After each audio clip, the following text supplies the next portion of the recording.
Good morning. And welcome to Grace Church, West Wales.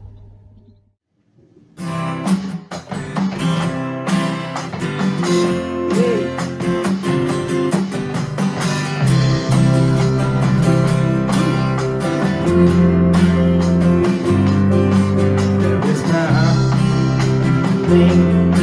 of Jesus within His name. We call on the name of Jesus. We are saved. We are saved. At His name, the demons flee. At His name, captives are free. Oh, for there is no other name that is higher than Jesus.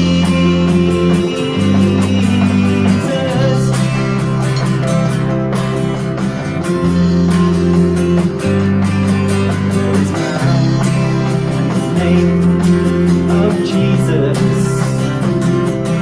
like a sword in our hands. We declare the name of Jesus. We shall stand. We shall stand.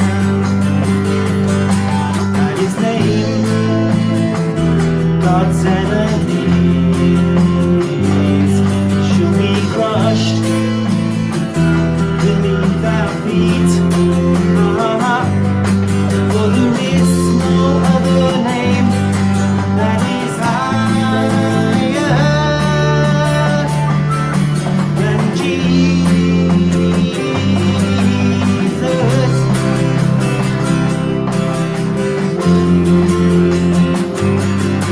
There is power in the name of Jesus, like a sword, like a sword in our hands. We declare the name of Jesus.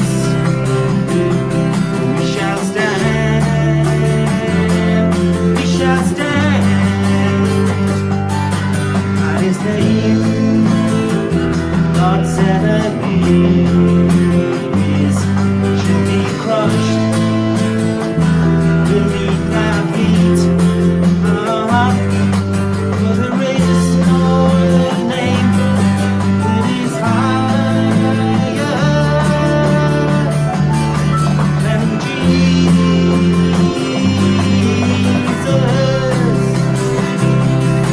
For there is no other name that is higher than Jesus.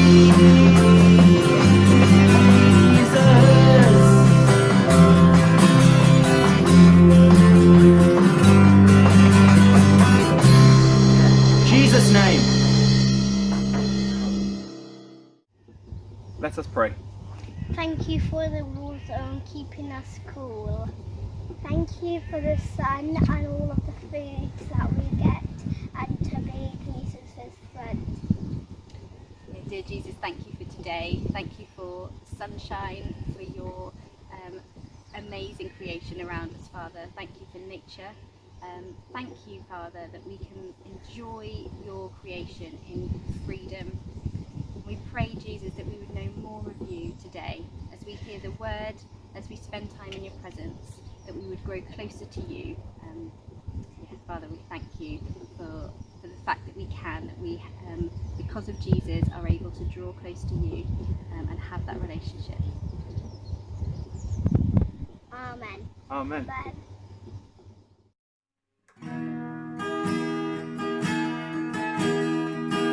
In Christ alone, my hope is found. He is my light, my strength, my song. This cornerstone, this song. solid ground, firm through the fiercest drought and storm. What heights of love, what depths of peace, when fears are stilled, when striving cease.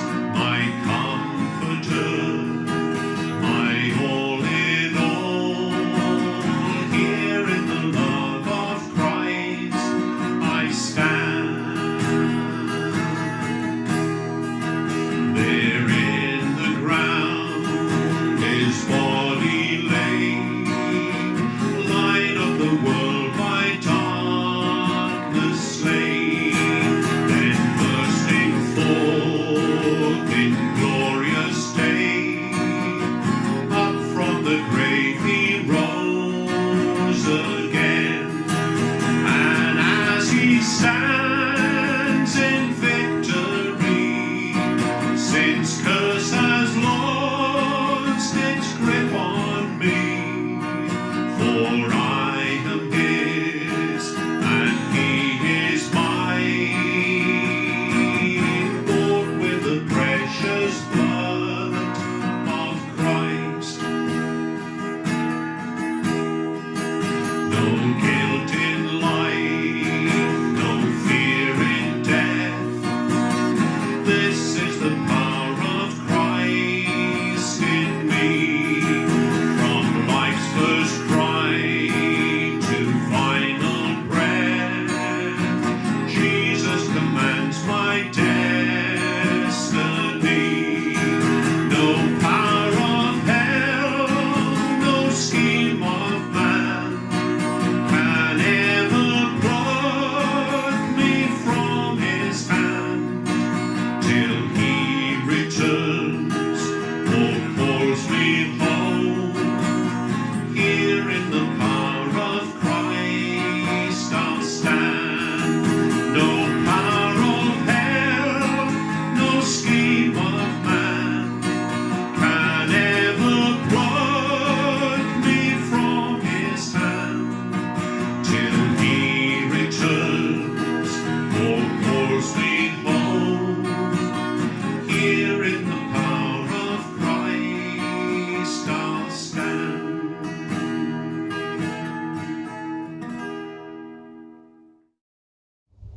Our reading this morning is from Mark chapter 8, verses 34 to 36.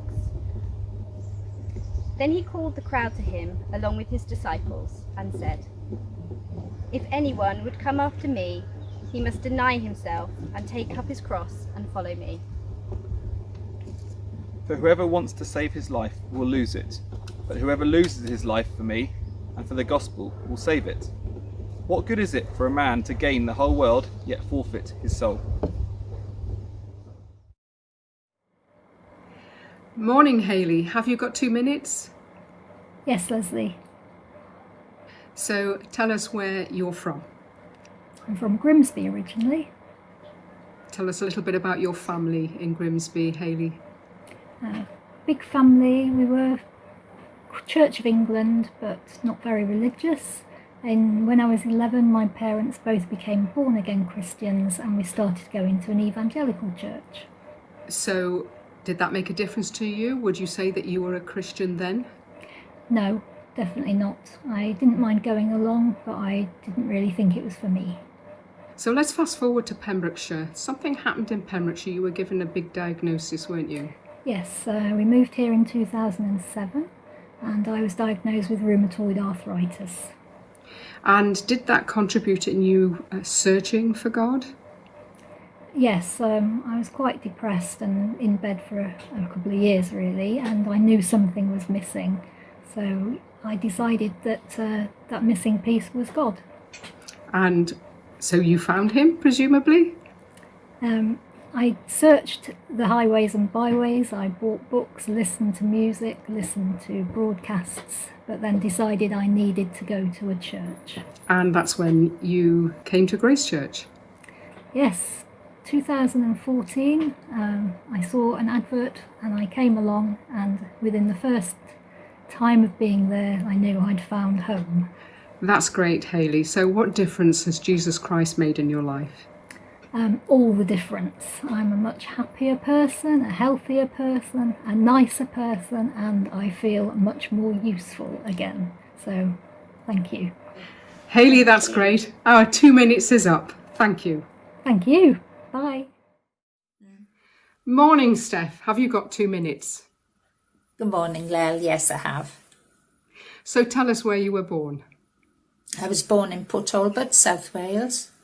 And brothers and sisters? One brother, 12 years older than myself. And at some point you came to Pembrokeshire. What year was that? 1978-ish. And would you say you were a Christian when you came to Pembrokeshire? Definitely not. So tell us a little bit about life before you were a Christian. I'd suffered with mental health from an early age and unknown to me, and had in my adulthood a couple of stints in hospital where I tried to take my own life. Yes, I remember you saying to me that you felt like you never fitted in and wondered what life was all about. And so how did I you always come felt lonely. Oh, sorry. So how did you come to follow Jesus Christ? I was invited to a baptism, which I went to because it was a friend of mine, and just went as a wedding, a christening, you know, and that was that. Then I divorced sometime later, moved to Narberth, and was invited by a neighbour to go to their church. And I thought, well, I don't know anyone, so they were the only people who'd spoken to me. They'd popped a card in my door. So I thought, oh, okay, then I'll go. And so really the rest is history. You became a follower of Jesus Christ. Tell us what life has been like since. Well, when I gave my heart, the grass was greener. Everything was just different. And it was like I was seeing, everything in the world for the first time. And I cannot tell Steph, you what that's a great. difference. I ran out That's of time. great, Steph. Sorry, our 2 minutes are up. Thank you, I could Steph. talk about that all day.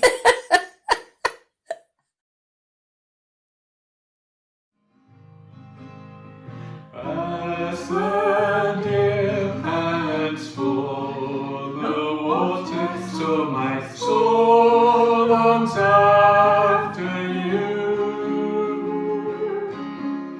You alone are my heart's desire, and I long to worship you. You alone are my strength, my shield. To you alone may my spirit yield. You alone are my heart's desire, and I long to worship you. I want you more than gold or silver, only you can satisfy. You alone are the real joy giver and the apple of my eye. You alone are my strength, my shield. To you alone may my spirit yield. You alone are my heart's desire, and I long to worship you. You're my friend, and you are my brother, even though you are a king.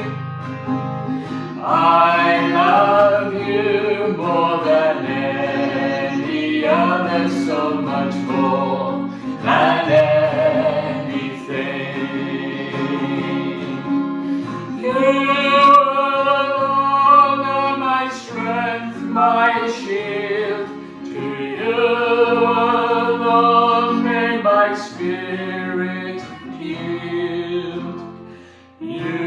alone are my heart's desire, and I long to worship you. You are my strength, my shield. To you alone may my spirit yield. You alone are my heart's desire, and I long to worship you. Yes, I long to worship you. Praise the Lord.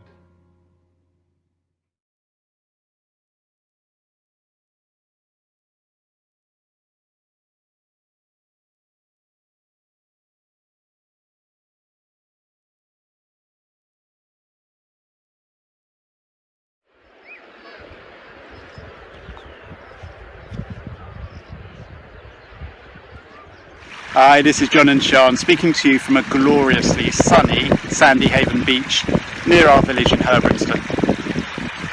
Yeah, we often come to this very spot. We're stood on a rock by a babbling brook, and as soon as the weather turns in the spring, we walk down here, especially on a Sunday morning, and we really seek the Lord. We pray for the Sunday morning meeting, we pray for the leaders, and God's really revealed himself to us when we've spent time here. Hi, I love Amroth because it's so peaceful and it's just such a lovely beach. Yeah, I love Amroth because it's quiet and it's relaxed. There's nice ice cream and the beach is just amazing. Our favourite spot.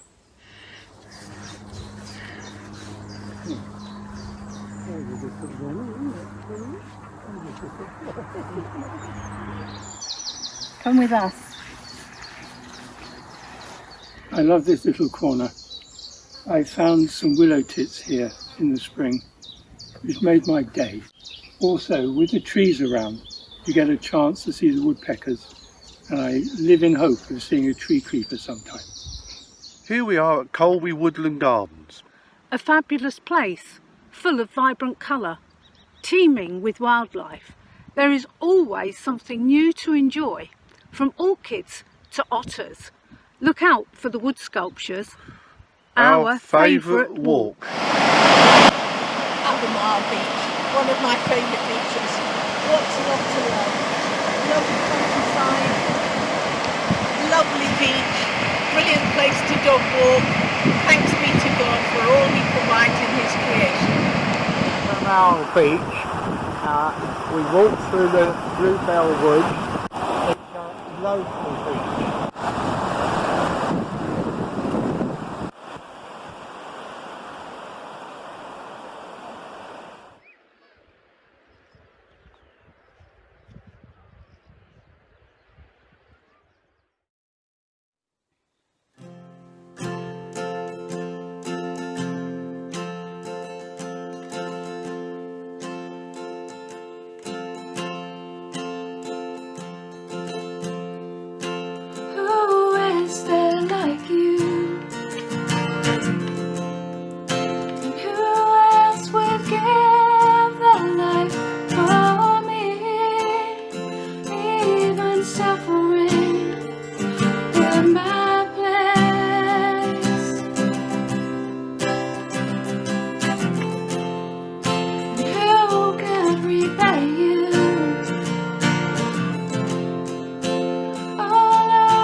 Introducing our speaker this morning, Leslie Bartholomew. Good morning. Well, I want to begin this morning by telling you a true story. And it was about a workman who came to the house sometime last year. And we were sat outside, I'd taken him a coffee, and he began by telling me that he and his wife had been considering their mortality and the fact that they weren't getting any younger. And they said, we're just in a work, sleep, work treadmill. And that they were wondering, what is life all about? And he suddenly produced his mobile phone. And he liked to take photographs, but didn't really know how to use the phone. So he was taking 2 images. Every time he took one photo, it produced 2 images, milliseconds apart. And he'd come across 2 identical images of the countryside, which he could see from the end of his garden. And they were identical, except in the second image, there was an unidentifiable object in the sky. And it was true, I looked, and there was actually something in the sky that wasn't there a millisecond before. And I said, well, I suppose it only takes a millisecond for the nose of an aeroplane to come through the sky. He said, oh no, he said you couldn't hear any planes that day. And I said, oh, and he said, it's a sign. He said, it means that there's something out there, there's something else to this, what we call life. There's got to be. Now, this was a comment that was coming from someone who has their own business. He makes a nice living. He enjoys foreign holidays and all the trimmings that life has to offer. And yet here he was thinking, is this it? And he was looking for a sign of something more in a mere photograph. I don't know about you, but have you noticed that people are very open and fascinated by unexplained things? The question in his heart was, is this it? And it was actually a question that was posed in a national newspaper only 10 days ago. And this is what the guy wrote. He said this: at some point in life, everyone faces moments that knock them off modern life's relentless treadmill of always running, always busy. There's a little time to stop or think until we hit a bump in the road which shakes our world. And this modern treadmill of ceaseless running offers little solace when faced with a public health crisis. One thing that this pandemic, the situation that we're in, is doing is this: it's offering us the time to consider what really matters. In the eyes of society today, the pinnacle of life is to be celebrated is fame or money, more money, enjoying life's luxuries. How quickly these things in recent months have been exposed for what they really are: useless in the face of a storm. And time at the moment is pregnant with the question, what is life all about? There's a book in the Old Testament, and it is entitled Kings. And in that book, there's an account of a woman who had all that life had to offer. It records that she was extremely wealthy, and not only was she rich, she was influential in society. So here we have a woman who, in the eyes of society, had everything. She had fame, if you like. She had money galore, and she enjoyed life's luxuries. Here was a woman who had gained the world. But as you read this account, you soon realise that she recognised that it wasn't enough.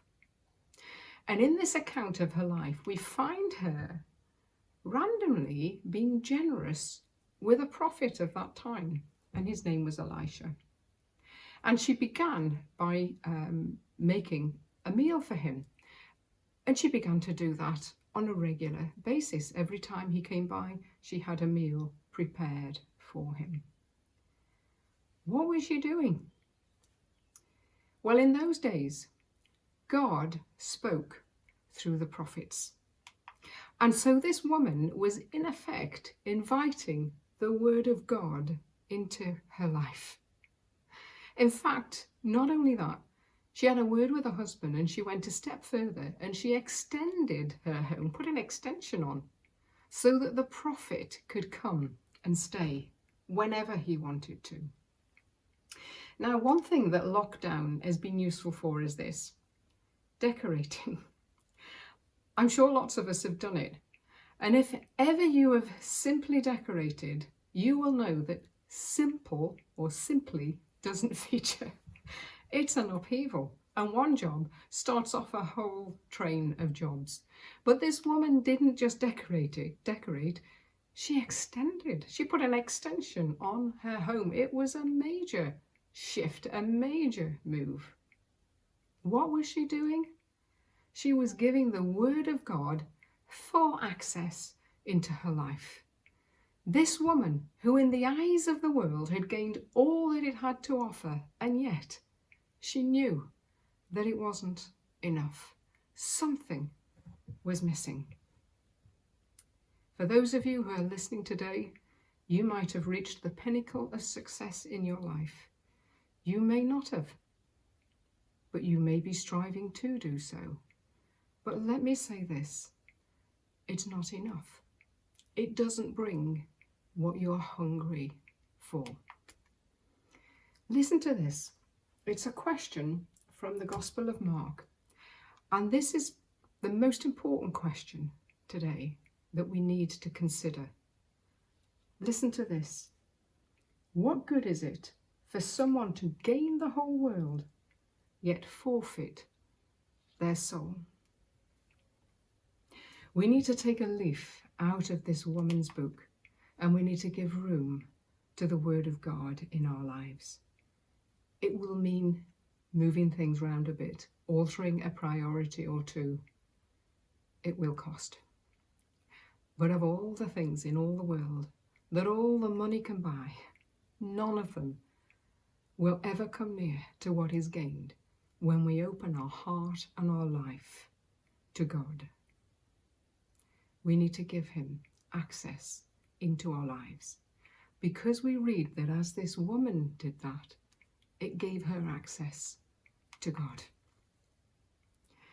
I didn't become a Christian until I was 21. And I remember at the age of 18, I thought that I had everything life could offer. I lived with my parents in a comfortable home, a lovely home. I had a job, I had a boyfriend, had a car, had holidays, but I wasn't happy. I didn't know why I wasn't happy, because after all, isn't that what we all want? Isn't that what we all need? I knew that it wasn't enough, and I remember wondering, is this it? I had 3 uncles on my mother's side of the family. 2 had everything life could offer. The other became ill with a life-threatening condition, and within 5 years his life had diminished to a wheelchair and round-the-clock care. A social worker was assigned to his family to help with his daily needs. She was a Christian. Her name was Sue, and it wasn't long before my uncle became a Christian. I remember my father being very scathing about this fact. We were a family who never went to church. I'd never heard a sermon. I'd never read the Bible. I particularly recall a family gathering. It was my grandmother's birthday, and we all assembled in a restaurant. And I remember at the age of 18 looking around this enormous table, and there were my 2 rich uncles and their families, and then this particular uncle who by now was blind, and he slurred his words. And I noticed that he had something that no one else seemed to have. In fact, something that I didn't have, and it was a joy and a peace. And I remember thinking, how can he be so joyful? He'd got nothing, and what he had been taken away, and yet there was just something different that I couldn't put my finger on at the time. And where these other 2 uncles, they'd invested their money, they'd made more money, and they had the best cars, the best holidays, the most lovely of homes. He was this uncle who had given his life away to a God that none of us had ever heard of, a God we were all suspicious about, a God we had frankly no idea about, and I couldn't understand, because he was the happiest man around the table that night. What good is it for someone to gain the whole world and yet forfeit his soul? It was just a couple of years later, my uncle died, and I found myself responding to the same God that my uncle claimed to have known. And I discovered this, that God is a real game changer. I'd been on one path in life and immediately found myself on another. I'd had an encounter with a living God, and I discovered the treasure, the true treasure, that my uncle had found, and which sustained him in the most difficult of circumstances. If ever there was a sign that there's something else, this is it. And it says it in the book of John. For God so loved the world that he gave his one and only Son. And for those who say if God really cared, he'd do something, he did. That was the sign of something else. It was a sign that there is more. It was so that we, through him, through his death and resurrection, could come close to God and experience for ourselves acceptance, forgiveness, and his fatherhood. And that even this morning, perhaps discover that there is more to life than this. What good is it if we gain the whole world and yet forfeit our soul? Let me invite you this morning to discover this life-giving God, the God who is more than enough.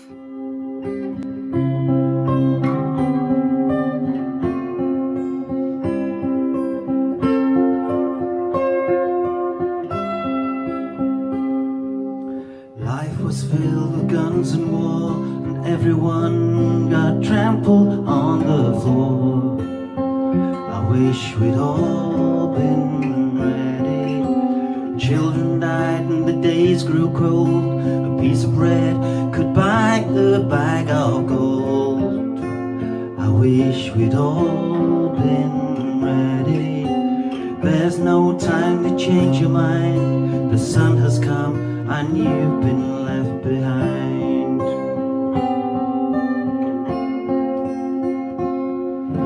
A man and wife asleep in bed. She hears a noise and turns her head. He's gone. I wish we'd all been ready. Two men walking up a hill. One disappears and one's left standing still. I wish we'd all been ready. There's no time to change your mind. The sun has come and you've been left behind.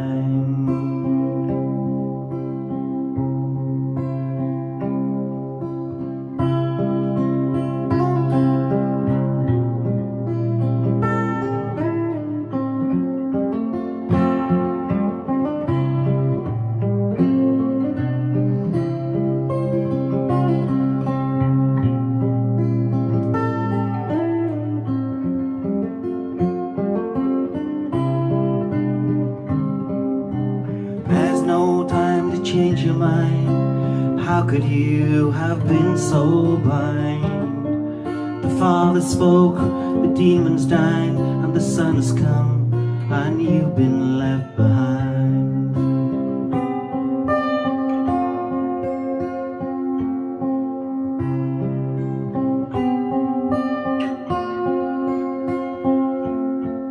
Life was filled with guns and war, and everyone got trampled on the floor. I wish we'd all been ready. Two men walking up a hill. One disappears and one's left standing still. I wish we'd all been ready. There's no time to change your mind. How could you have been so blind? The Father spoke, the demons died, and the Son has come, and you've been left behind. You've been left behind. You've been left behind.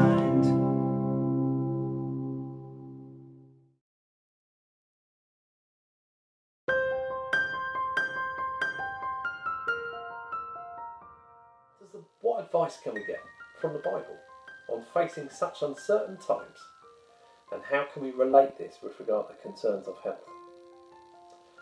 Firstly, let's get real, and not to be surprised that such challenges will have to be faced. Being a Christian does not exempt me or you from these challenges.